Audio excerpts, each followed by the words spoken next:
कौन सा मनुष्य मनुष्य होकर भी पशु के समान जिंदगी जीता है, पशु की श्रेणी में आता है। नमस्कार, जय श्री राधे, जय श्री कृष्णा। दोस्तों, आज की वीडियो, आज का ये प्रसंग बड़ा ही ज्ञानवर्धक और शिक्षाप्रद है। आपसे निवेदन है, आपने अभी तक इस चैनल को सब्सक्राइब नहीं किया तो चैनल को सब्सक्राइब अवश्य ही कर लेना, ताकि हम जो भी वीडियो अपलोड करें उसका नोटिफिकेशन सबसे पहले आप तक पहुंच सके, आपको कोई भी जानकारी मिस न हो सके। आइए दोस्तों, कहानी शुरू करते हैं। एक कहानी के माध्यम से समझते हैं कि कौन सा व्यक्ति मनुष्य होकर भी पशु की जिंदगी जीता है।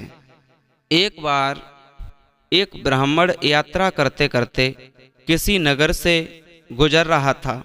बड़े बड़े महल, अच्छे अच्छे आलिंगनों को देख करके ब्राह्मण भिक्षा मांगने लगा, किंतु किसी ने भी उसे 2 मुट्ठी अन्न नहीं दिया।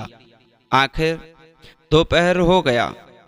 ब्राह्मण दुखी होकर के अपने भाग्य को कोसता हुआ जा रहा था। कैसा दुर्भाग्य है मेरा, इतने बड़े नगर में मुझे खाने के लिए 2 मुट्ठी अन्न तक नहीं मिला, रोटी बनाकर खाने के लिए 2 मुट्ठी आटा तक नहीं मिला। इतने में एक सिद्ध संत की निगाह उस ब्राह्मण पर पड़ी। उन्होंने उस ब्राह्मण की बड़बड़ाहट सुन ली। वे बहुत बड़े और ऊंचे पहुंचे हुए संत थे। उन्होंने कहा, ब्राह्मण, तुम मनुष्य से भिक्षा मांगो, पशु क्या जाने, भिक्षा देना। ब्राह्मण दंग रह गया और कहने लगा, हे संत जी, आप ये क्या कह रहे हैं? बड़ी बड़ी अटालियन शिक्षा मांगी, बड़ी बड़ी हस्तियों वाले हैं ये, और यहाँ भिक्षा मांगी है। संत ने कहा, नहीं ब्राह्मण, मनुष्य शरीर में दिखने वाले वे लोग भीतर से मनुष्य नहीं हैं। अभी वे पिछले जन्म के हिसाब से ही जी रहे हैं, क्योंकि शेर की योनि से आया है तो कोई कुत्ते की योनि से आया है, कोई हिरण की योनि से आया है तो कोई भैंस की योनि से आया है।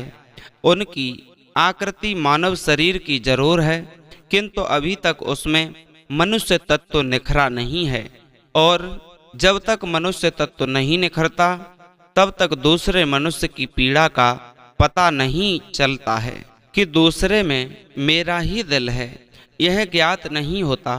तुमने मनुष्य से नहीं, पशुओं से भिक्षा मांगी है। ब्राह्मण के चेहरे पर दुख स्पष्ट रूप से झलक रहा था दोस्तों, पर उसके चेहरे पर असहमित का भाव था, दिखाई पड़ रहा था। सिद्ध पुरुष तो दूरदृष्टि के धनी होते हैं। उन्होंने कहा, देखो ब्राह्मण, देवता में तुझे यह चश्मा देता हूँ कि इस चश्मे को पहनकर जा और कोई भी मनुष्य दिखे उससे भिक्षा मांग, फिर देख क्या होता है। ब्राह्मण जहाँ पहले गया था वहीं पुनः गया। योग्य सिद्ध कला वाला चश्मा पहन करके गौर से देखा। वो वाकई कोई कुत्ता है, कोई बिल्ली है तो कोई भैंस है, कोई बैल है। आकृति तो मनुष्य की है, लेकिन संस्कार मनुष्य के नहीं हैं। मनुष्य होने पर भी मनुष्य तत्व के संस्कार नहीं हैं। घूमते घूमते वह ब्राह्मण थोड़ा सा आगे गया तो देखा कि एक मोची जूते सिल रहा था। ब्राह्मण ने उसे गौर से देखा तो उसमें मनुष्य तत्व का निखार पाया।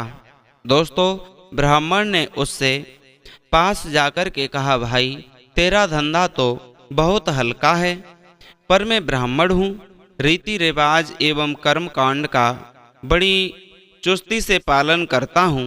मुझे बड़ी भूख लगी है, लेकिन तेरे हाथ का नहीं खाऊंगा, फिर भी मैं तुझसे मांगता हूँ। मुझे तुझ में मनुष्य तत्व दिख रहा है। उस मोची ने आंखों से टप टप आंसू बरसाने लगा। वह बोला, हे प्रभु, आप भूखे हैं, इतनी देर आप कहाँ थे? यह कहकर मोची उठा और जूते सिलक टका आना दो आना बगैर जो इकट्ठे किए थे उस चिल्लड़ को लेकर के हलवाई की दुकान पर पहुंचा और बोला, हे हलवाई, मेरे इन भूखे भगवान की सेवा कर लो। यह चिल्लड़ यहाँ रखता हूँ, जो भी सब्जी, पराठे, पूड़ी आदि दे सकते हो वो सब इन्हें दे दो, मैं अभी जाता हूँ। यह कहकर कि मोची भागा घर जाकर अपने हाथ से बनाई हुई एक जोड़ी जूती ले आया और चौराहे पर उसे बेचने के लिए खड़ा हो गया। दोस्तों, उस राज्य का राजा जूतियों का बड़ा शौकीन था। उस दिन भी उसने कई तरह की जूतियां पहनी, किंतु बनावट से उसे पसंद नहीं आई। तो किसी का नाप ठीक नहीं आया। 2-4 बार प्रयत्न करने पर भी राजा को कोई जूती पसंद नहीं आई। तो मंत्री पर क्रोध होकर के बोला, अगर इस बार ढंग की जूती लाया तो जूती वाले को इनाम दूंगा, और ठीक नहीं लाया तो मंत्री के बच्चे तेरी खबर ले लूंगा। देवयोग से मंत्री की नज़र इस मोची के रूप में खड़े असली मानव पर पड़ गई। दोस्तों, जिसमें मानवता खिली हुई थी, जिसकी आंखों में कुछ प्रेम के भाव थे, चित्त में दया करुणा थी और ब्राह्मण के संत का थोड़ा रंग लगा था।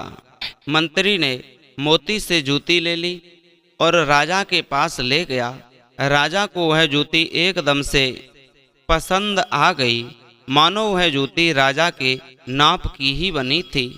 राजा ने कहा, ऐसी जूती तो मैं पहली बार ही पहन रहा हूँ, किस मोची ने बनाई है यह जूती? मंत्री बोला, हजूर, यह मोची बाहर ही खड़ा है। अब मोची को बुलाया गया। उसको देख कर के राजा की भी मानवता थोड़ी खिली। राजा ने कहा, जूती के तो 5 रुपए होते हैं, किंतु यह 5 रुपए वाली नहीं है, 500 रुपए वाली हैं। जूती बनाने वाले को 500 और जूती के 500, कुल 1000 इसको दे दो।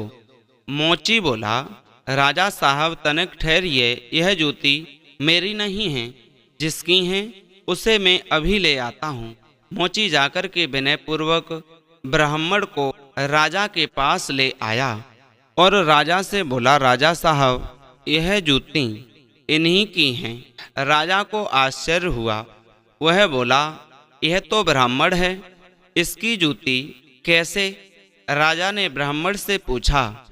तो ब्राह्मण ने कहा, मैं तो ब्राह्मण यात्रा करने निकला हूँ। राजा बोला, मोची जूती तो तुम बेच रहे थे, इस ब्राह्मण ने जूती कब खरीदी और बेची? मोची ने कहा, राजन, मैंने मन में ही संकल्प कर लिया था कि जूती की जो रकम आएगी वह इन ब्राह्मण देव की होगी। जब रकम इनकी है तो मैं इन रुपयों को कैसे ले सकता हूँ, इसलिए मैं इन्हें लेकर के आया हूँ। न जाने किसी जन्म में मैंने दान करने का संकल्प किया होगा और मुकर गया हूँगा, तभी तो यह मोची का चोला मिला है। अब भी यदि मुकर गया तो न जाने मेरी कैसी दुर्गति होगी। इसलिए राजन, यह रुपए मेरे नहीं हुए। मेरे मन में आ गया था कि जूती की रकम इनके लिए ही होगी। 500 रुपए मिलते तो भी इनके होते, और 1000 मिल रहे हैं तो भी इनके हैं। हो सकता है मेरा मन बेईमान हो जाता, इसलिए मैंने रुपयों को नहीं छुआ और असली अधिकारी को ले आया। राजा ने आश्चर्यचकित होकर के ब्राह्मण को पूछा, ब्राह्मण, मोची से तुम्हारा परिचय कैसे हुआ? ब्राह्मण ने सारी अपबीती बात सुना दी। सिद्ध पुरुष के चश्मे वाली बात कह सुनाई। आपके राज्य में पशुओं के दीदार तो बहुत हैं, लेकिन मनुष्य तत्व का बेकार इस मोची में ही नजर आया। राजा ने कोतूहल वश कहा, लाओ यह चश्मा जरा हमें भी दिखा दो। राजा ने चश्मा लगाकर देखा तो भरे दरबार में उसे भी कोई सियार दिखा तो कोई हिरण, कोई बंदर दिखा तो कोई रीछ। राजा दंग रह गया कि यह तो पशुओं का दरबार भरा पड़ा है। उसे जिज्ञासा हुई कि यह सब पशु हैं तो मैं कौन हूँ। उसने आईना मंगवाया और उसमें अपना चेहरा देखा तो आईने में दिखाई पड़ा। उसके आश्चर्य की सीमा नहीं रही। यह सारे जंगल के प्राणी और मैं जंगल का राजा शेर, यहाँ भी इनका राजा बना बैठा हूँ।